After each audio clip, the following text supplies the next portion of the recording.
So, you're about 40 plus, and thinking about riding a motorbike for a while now, but people around you are giving you grief, and you don't know how to do it right and safe. Well, stick around, and I will show you exactly what to expect and how to start it right in a safe and a fun way. And at the end, I will give you a bonus advice to make it even easier.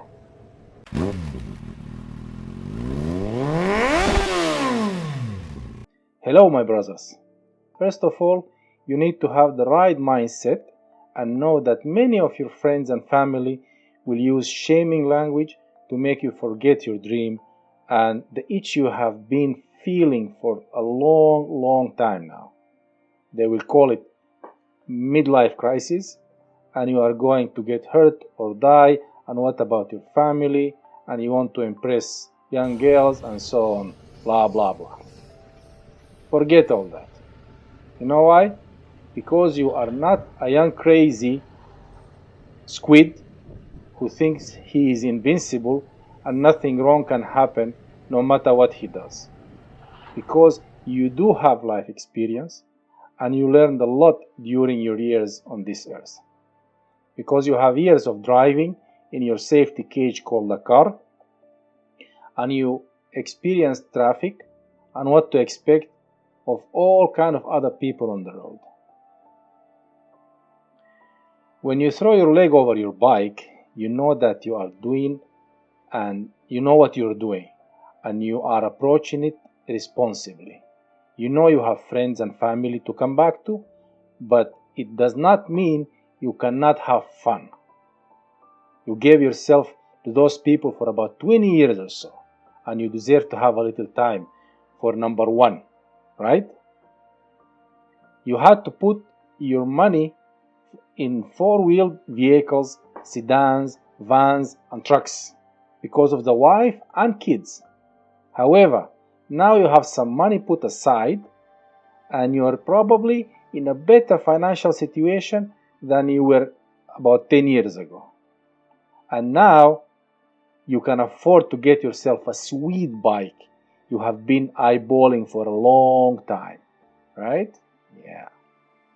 And this is usually the reason why most men buy their motorcycles at this age, because they did not have the money at a younger age or whatever. So just tell anybody who tries to bring you down by shaming you and saying it's a midlife crisis, blah blah blah. Tell them, hell no. I always wanted to do this, and I just did not have the time or money before.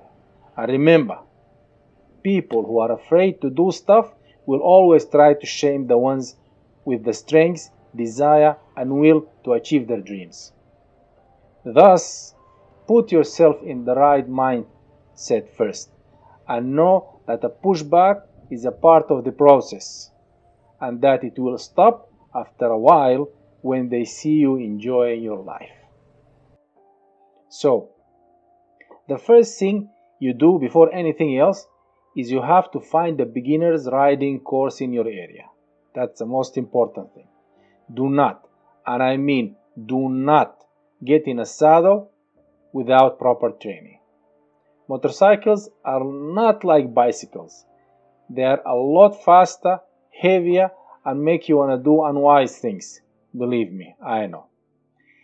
If you are in the United States, go find an MSF course, and if you are in Europe or anywhere else on earth, you will most likely have to attend and pass riding courses and school before getting your license.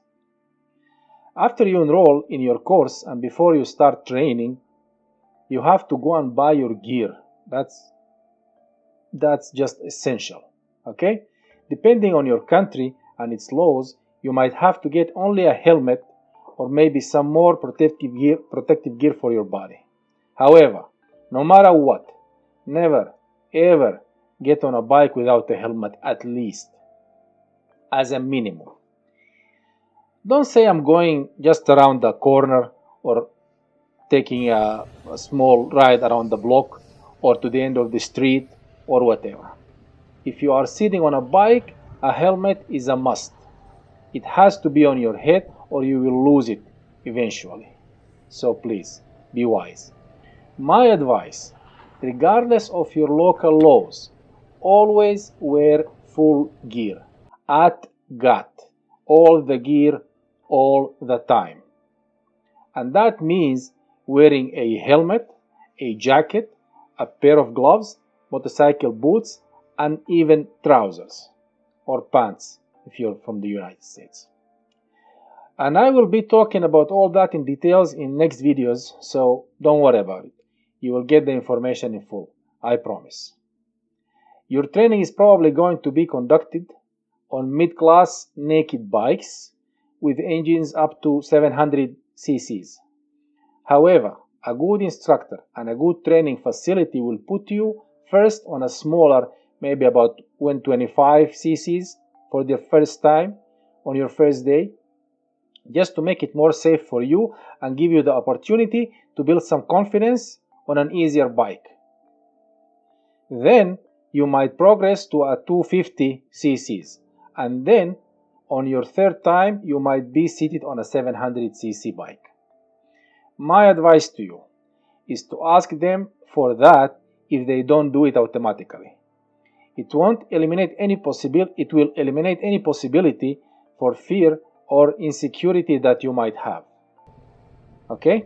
The first thing you will encounter is how to control the bike and how to use the throttle, the clutch, and the two brakes. Your training will be conducted in slow speed maneuvers. You will learn how to do U-turns, how to slalom between cones, how to do the figure 8, and how to start and stop, and how to do emergency stops, which is pretty important. After you master these skills, you will go to the street and ride in traffic, of course. Your bike and yourself will have the markings of a rider in training, probably, with the L sign on the bike and on your high visibility vest. At least that should be the minimum. Okay, so that is a given to you. That will be given to you by your school and your instructor.